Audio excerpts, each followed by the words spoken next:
Bueno, para los que se conectaron hace un momentito,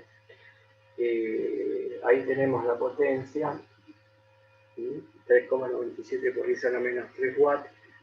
Yo lo puse aproximadamente igual a 4 miliwatts. Trasladamos este valor en nuestra tabla y, como era lógico de esperar, al tener en cuenta la resistencia del diodo,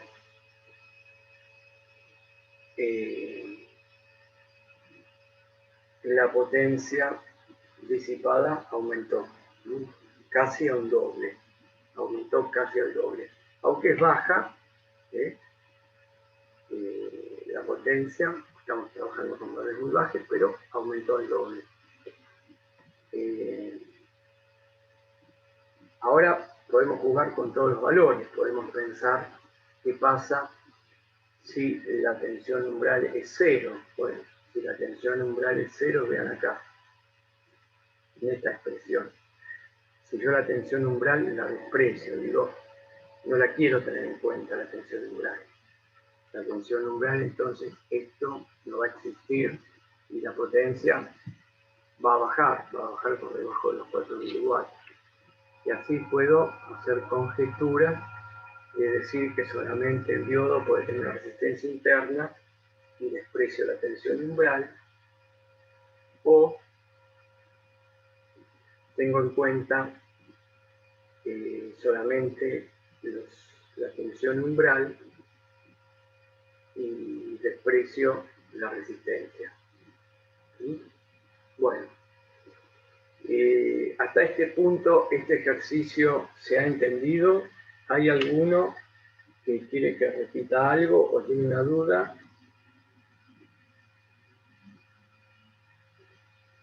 Necesito que me digan. Y aparte, si tienen una duda, es lógico que tengan dudas. Son cosas que están viendo ahora y se van a presentar dudas. Así que, si me quieren hacer consultas, si no, sigo un poquito más. ¿Sí? ¿Sigo entonces? Dale, profe. Bueno, o sea, todo lo que está acá se entendió. Bien. Por ahora sí. Perfecto. Perfecto. Bueno. Bien. Nosotros vimos hasta ahora, ¿sí? Hace un paréntesis, que estamos siempre hablando de diodos fabricados de silicio.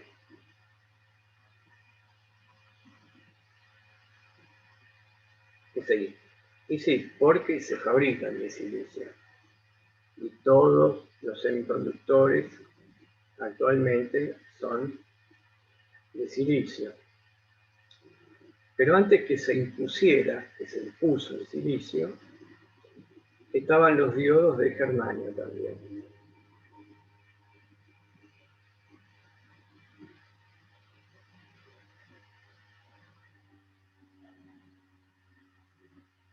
Diodo de germanio.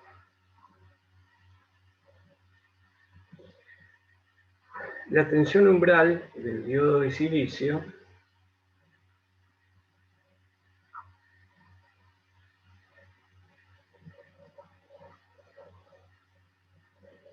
dijimos que anda entre 0,6, 0,7 y nosotros tomamos 0,7 voltios.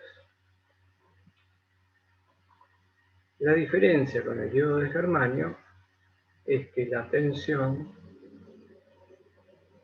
umbral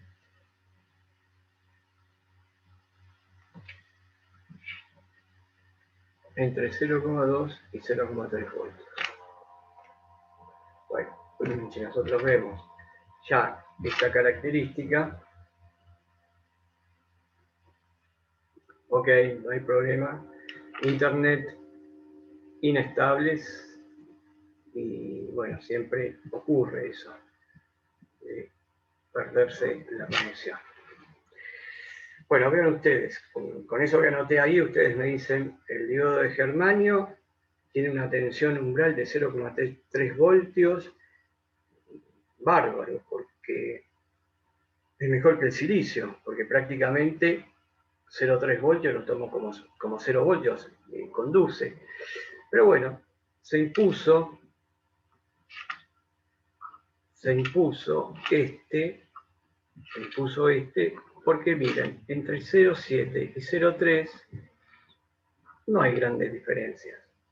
En el sentido práctico, les digo, en el sentido numérico sí, ustedes me van a decir que sí, y estamos todos de acuerdo, pero en la práctica los dos diodos van a funcionar de la misma manera y van a funcionar bien en el circuito que yo los coloque, salvo que sea algo muy particular donde tendría que usar el de germanio. Por eso lo descartamos, porque los dos van a funcionar de la misma manera. Es por ese motivo, uno, que se usa el del silicio, y el otro motivo, los costos de obtención del silicio. Los costos de obtención de silicio son menores a los costos de obtención de germanio.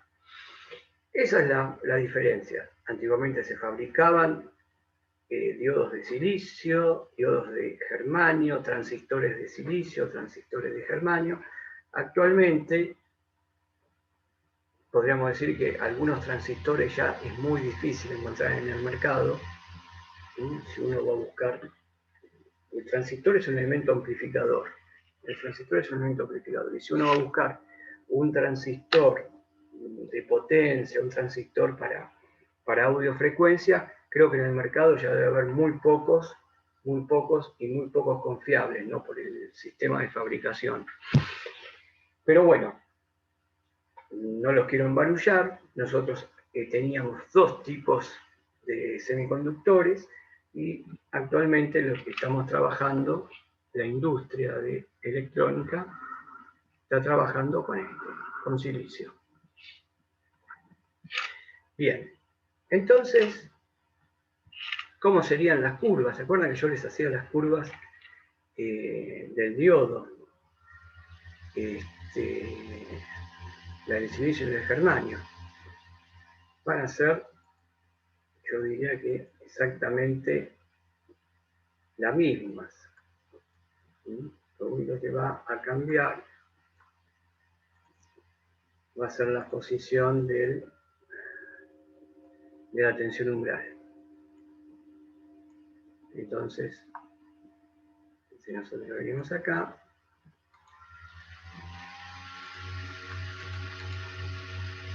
y hago una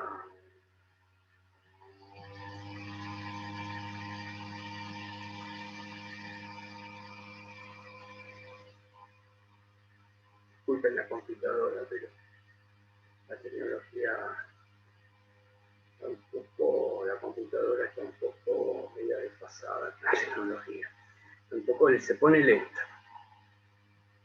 Entonces vamos a poner acá diodo de silicio.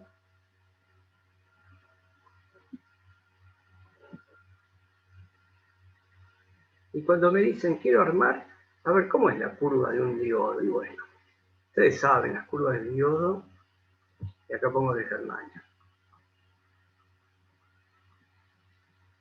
Siempre acá pongo tensión entre ánodo y cátodo, tensión entre ánodo y cátodo del diodo y positiva. ¿Por qué? Y porque en el primer cuadrante yo hago que el diodo, ¿cómo está polarizado? Recuerden, diodo polarizado en directa. Diodo polarizado en directa.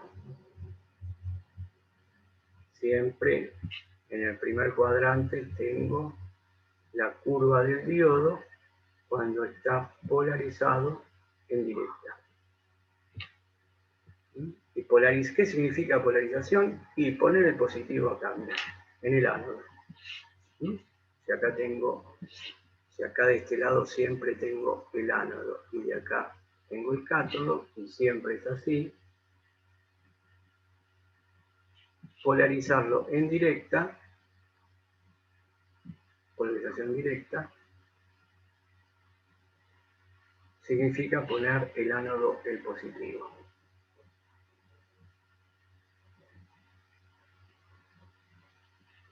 ¿Y acá qué corriente voy a tener de este lado?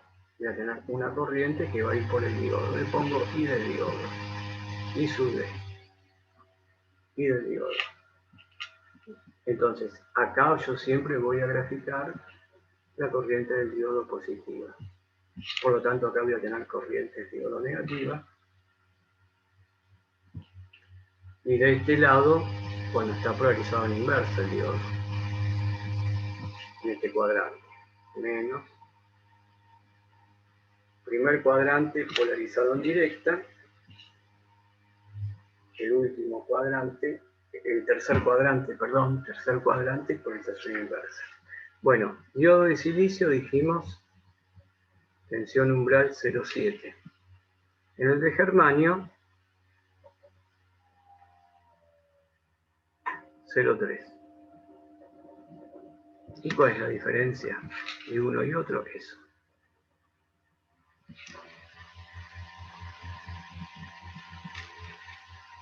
Si está polarizado en directa, en inversa, perdón, si está polarizado en inversa,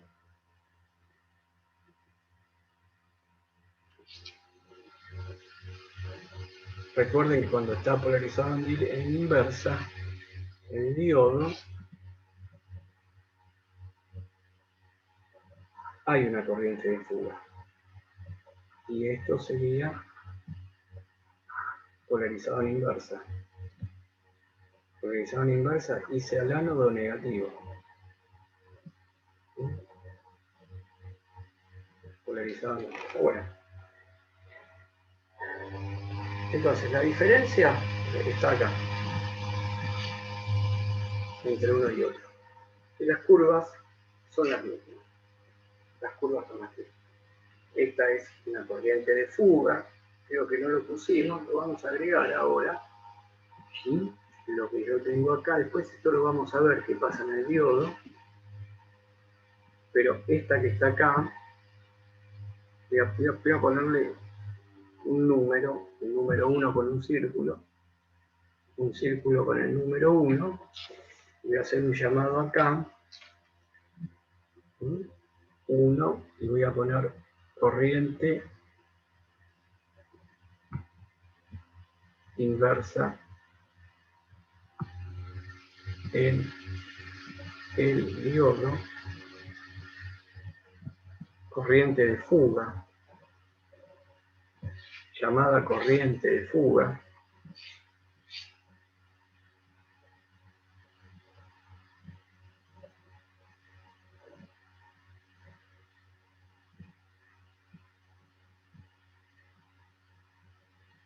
o corriente inversa.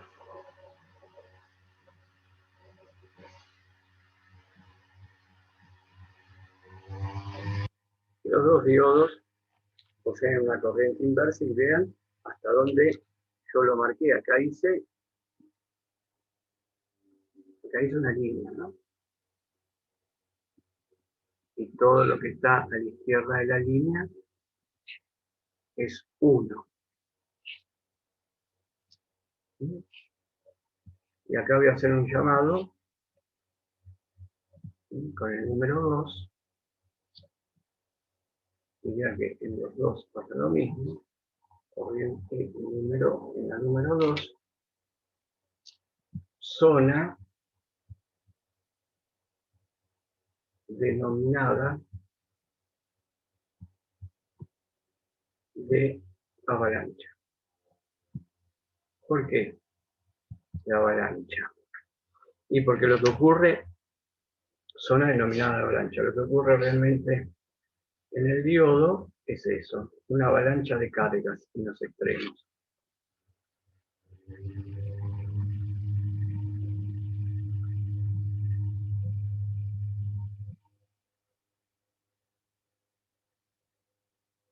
Zona denominada de avalancha. Si la corriente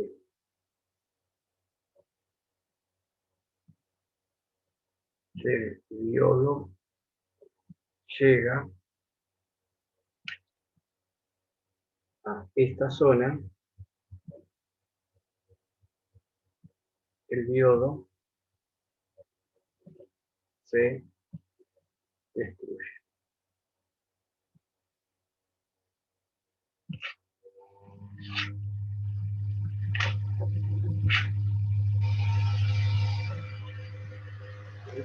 O sea, una vez que estamos en esa zona, no podemos decir voy a cortar el circuito, no, ya cuando llego ahí ya está, ya salió humo. Salió humo y a veces uno ve que el diodo se perfora o se parte. Mucha corriente.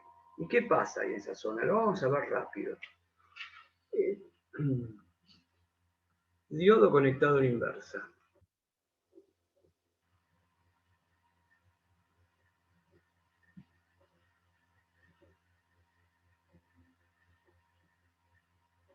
Nosotros sabemos que el diodo está hecho con dos materiales, aunque está hecho con el mismo material que es silicio, se les agregan una serie a nivel atómico de átomos para generar un silicio tipo P, o sea, un material P,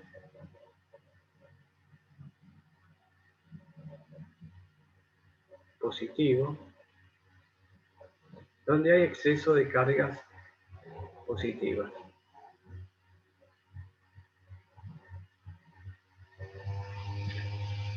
Y después tenemos por el otro lado el material N,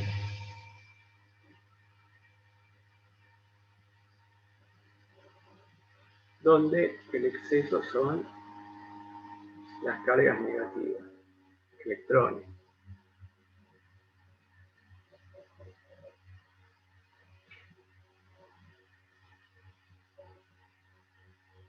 Esos son los materiales tipo N, ¿sí?, y tipo P. El diodo está formado porque esos dos materiales están unidos, se unen. Yo tengo por un lado material N,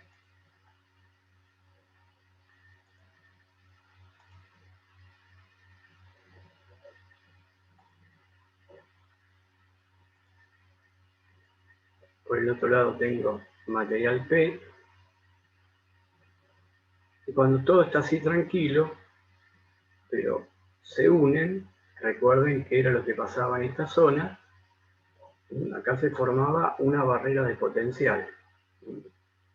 Lo voy a separar un poco para dibujar la barrera de potencial. Están unidos, pero ahí era donde se formaba esa barrera de potencial de los 0,7 voltios.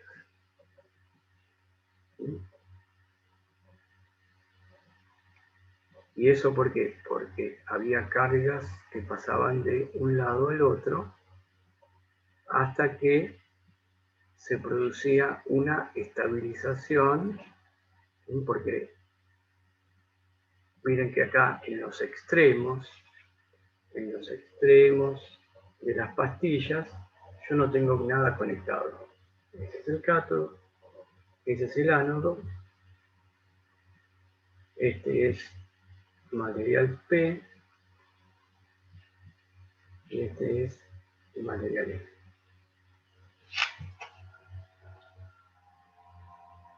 Y esa es la tensión umbral.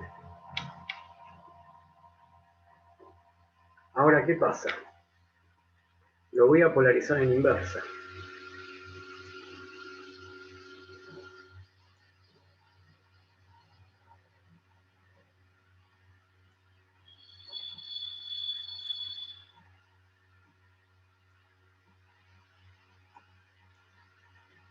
Voy a polarizar en inversa, material N y material P.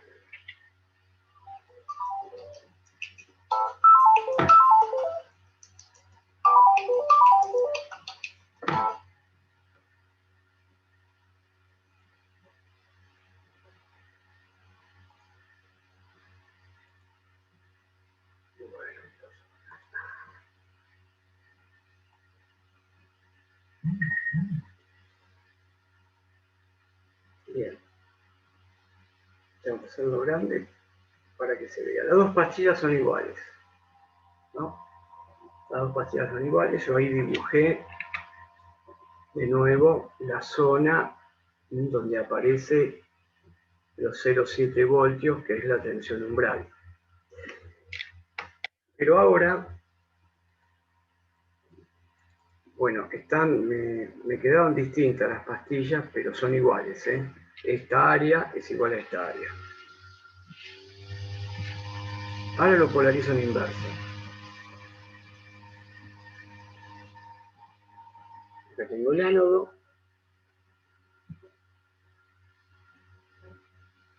Acá tengo cátodo. Y lo polarizo en forma inversa.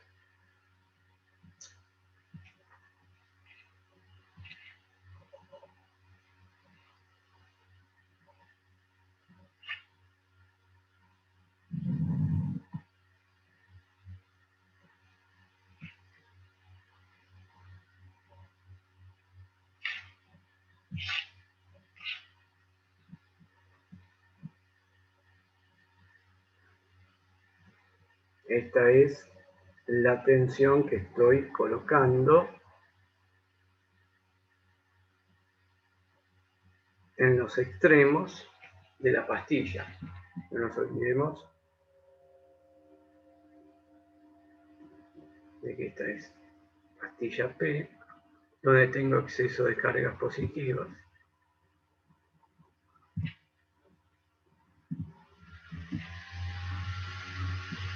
Y acá tengo la pastilla N, donde tengo exceso de cargas negativas.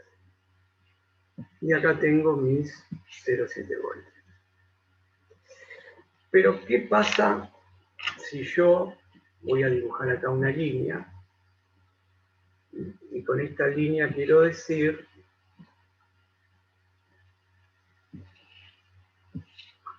de que es una fuente que yo le puedo modificar la tensión. Esto que hago así no es que la estoy tachando,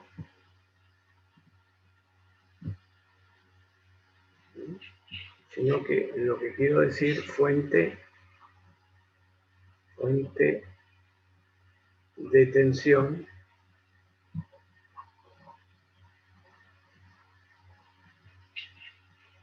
variable.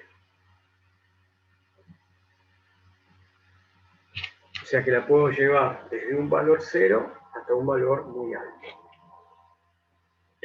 Vamos a ver la gráfica para darnos cuenta. Vean lo que pasa acá en la gráfica. Nosotros tomo esta, puedo usar la otra, pero tomo esta. Ahí está 0 y acá tengo sobre este eje, los horizontales, las tensiones entre ánodo y cátodo y van aumentando en sentido negativo hacia la izquierda. Entonces, si yo hago eso, que la tensión entre ánodo y cátodo la voy aumentando, voy a ver que todos los electrones comienzan a dejar esta zona,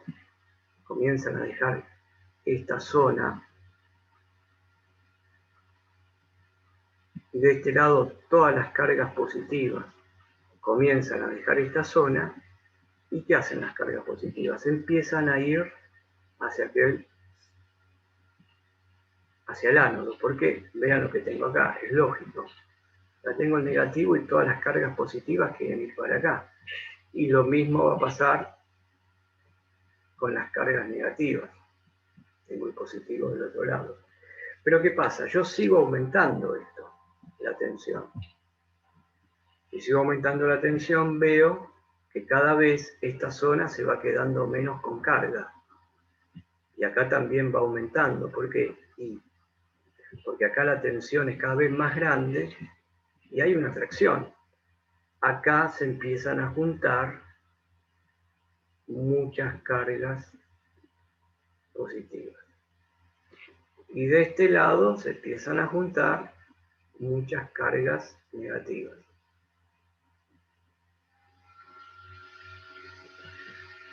si sigo aumentando la tensión, esto sigue pasando. Acá siguen desapareciendo las cargas. Acá, en lo que estoy sombreando, no hay cargas. No hay cargas. Están todas de este lado. Y acá pasa lo mismo. Todas las cargas van a los extremos y todo esto queda libre. Todo esto queda libre de cargas. Y es como si todo esto que yo pinté, que voy a pintar ahora, mejor dicho, todo lo que voy a pintar ahora, es como que quede como una inmensa barrera de potencial todo esto. Ahí no va a haber más cargas. Y acá queda como una especie de barrera potencial mucho más grande que 0,7 voltios. Porque todas las cargas se fueron a los extremos. Entonces, si en condiciones normales, cuando el diodo está en inversa, hay una pequeña corriente que se está fugando, que es esta zona que yo pinté acá, yo dibujé acá con el 1, en la zona 1, es la corriente inversa y tiene valores chicos, tiene valores muy pequeños, vean, casi constante, porque si trazo una línea donde están las corrientes en este eje, que es acá, y que es acá, ¿lo alcanzan a ver? Entonces tiene valores bajos la corriente, pero a medida que voy aumentando esto, vean cómo hace la curva, en el punto 2, y acá en el punto 2, tanto en el germanio como en el silicio. La corriente empieza a crecer mucho.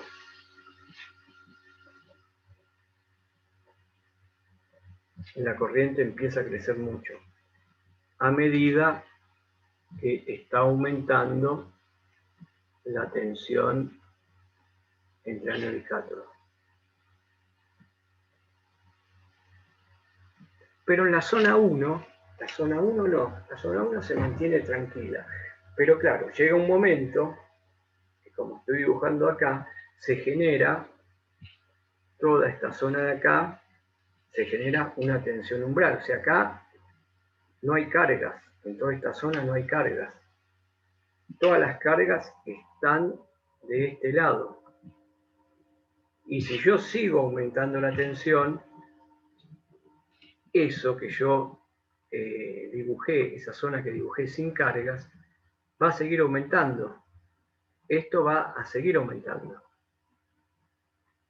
Y si sigo aumentando la tensión, todas las cargas negativas, tanto de la pastilla N, todas las cargas negativas de la pastilla N, como todas las cargas positivas de las pastillas P, van a querer salir por acá, todas al mismo tiempo. Y acá, todas al mismo tiempo. Cosa que estoy en una situación complicada y ese es el efecto de avalancha. Son tantas las cargas que aparecen que se rompe la juntura. Se rompe la juntura y pasa exactamente lo que dibujamos acá con el número 2, que es que el diodo se destruye. El diodo se destruye, zona de avalancha. Bien, si estamos trabajando como lo venimos haciendo ahora, estamos trabajando con el diodo acá, en la zona de polarización directa, estoy muy lejos de que el diodo se destruya.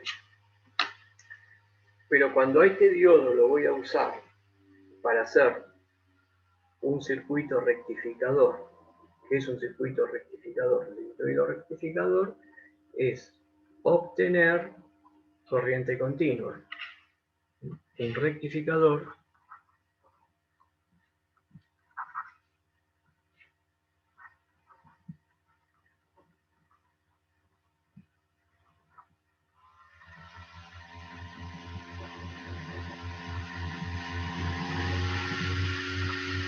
es un circuito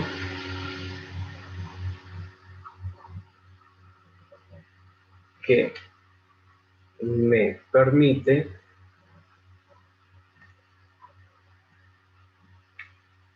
la conversión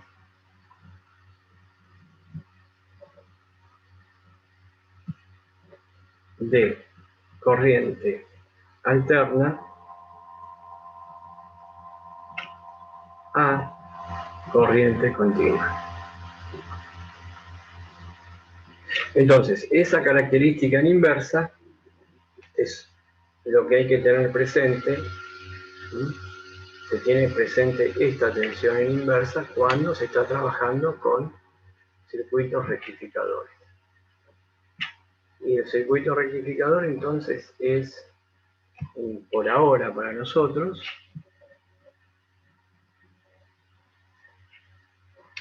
lo vamos a hacer así como un bloque, diodos conectados a cuya entrada de este bloque, que es un bloque a cuya entrada entra una señal alterna.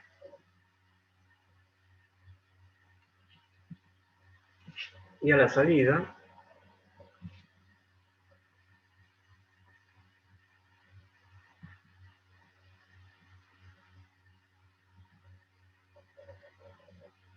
sale una tensión, pero que es así.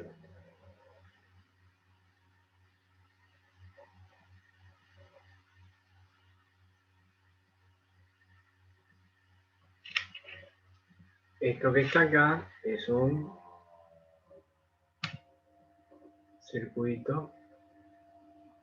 Vamos a poner por ahora, hacemos la presentación, onda completa. Pues los vamos a ver, que es cada cosa, pero como para entrar en tema. O sea que después esta señal entra a otro circuito. Ese circuito está formado generalmente por capacitores que se lo denominan filtros para poder obtener, pero acá les voy a dibujar un par de ejes, así está mejor representada, y acá también les dibujo un par de ejes, y acá dibujo un par de ejes, y a la salida voy a tener la corriente continua. Acá tengo corriente continua, y de este lado me voy a encontrar con corriente alterna. Bueno, por ahí tenemos presentado un diagrama en bloques de lo que sería un circuito para rectificar corriente. ¿Esto de dónde se obtiene? Se obtiene directamente de, el equipo lo obtiene directamente de la red. O sea, cualquier equipo que está funcionando en corriente continua o un cargador que conectamos en la notebook, básicamente lo que está haciendo es eso, es tomando la tensión de la red y transformarla a los requerimientos del equipo. Por ejemplo, acá puedo trabajar en 8 volts, en 12 volts, en 24 volts, pero acá siempre lo que vamos a tener van a ser 220 volts de corriente alterna. Y ahí, a la salida, bueno, de acuerdo a cómo se arma, se obtiene, yo hoy puse 8, 12, 24, pero pueden ser otros valores de tensión, ¿no? Bueno, eso sería un diagrama en bloque por ahora, para tenerlo presente, para que en las próximas clases ya vamos a ir viendo cómo es este circuito, pero antes de ver cómo es este circuito, vamos a ver un poco qué es esto que tenemos acá. No vamos a ver mucho que digamos que pero tener una idea de esta señal de alterna, que ya se los comento, es una señal que ustedes la han visto en matemática, y seguro que la vieron de esta manera. El profe de matemática le habrá puesto I seno de X. ¿Sí? Bueno, nosotros usamos estos conocimientos de matemáticas para poder volcarlos en la red donde nos entregan la corriente alterna, y necesitamos un poquito conocer de esta función seno, para ver cómo funcionaría esto que está acá adentro. ¿Sí? Esto que está acá adentro, que me permite realizar esto que se llama el rectificado.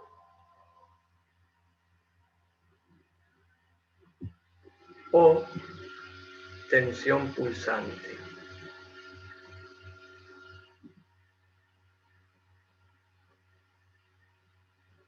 Si ustedes ven acá, la corriente alterna tiene un semiciclo positivo y un semiciclo negativo. Y cuando nosotros ponemos nuestros diodos para convertirla en continuo, la convertimos en algo pulsante. Y todos los semiciclos que aparecen acá son todos positivos. El diodo o los diodos son los encargados de hacer esto, de hacer esa transformación de la corriente alterna a una tensión pulsante. Esto lo que haría acá sería una tensión alterna.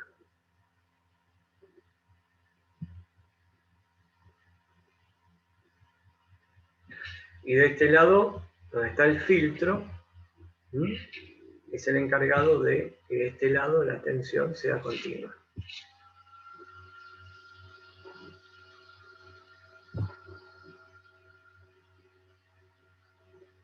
O sea, lo que hace el filtro es arreglarme esto que tengo acá.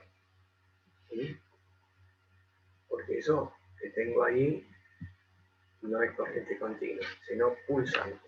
Bueno, hasta hoy llegamos acá. Les voy a